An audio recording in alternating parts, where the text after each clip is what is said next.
ഇതൊരു അമ്മച്ചി നടത്തുന്ന കടയാണ്. ഞാൻ വിശന്ന് പരവശയായി എന്നെ തന്നെ കഴിച്ചു തീർത്തത് നിങ്ങൾ കണ്ടിട്ടുണ്ടായിരിക്കും. എന്നിട്ടും മതി വരാതെ ഞാൻ നേരെ വെച്ച് പിടിച്ച് വന്നത് ഇങ്ങോട്ടാണ്.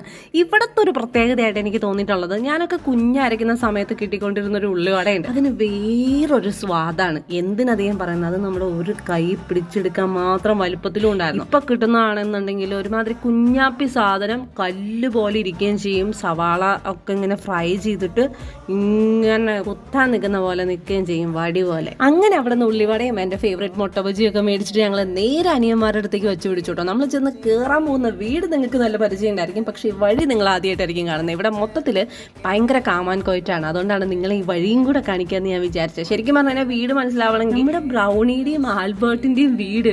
പക്ഷേ ഉണ്ടല്ലോ, അമ്മച്ചിന്റെ മൂഡ് ഇന്നത്ര ശരിയല്ലായിരുന്നു തോന്നുന്നു. ഉള്ളിവട അട്ടർ ഫ്ലോപ്പ് ആയിരുന്നു, ആർക്കും ഇഷ്ടപ്പെട്ടില്ല. പിന്നെ ഇത് ഇങ്ങനെയൊന്നും അല്ലടാ എന്ന് പറഞ്ഞ് ഞങ്ങൾ പരസ്പരം സമാധാനിച്ചു.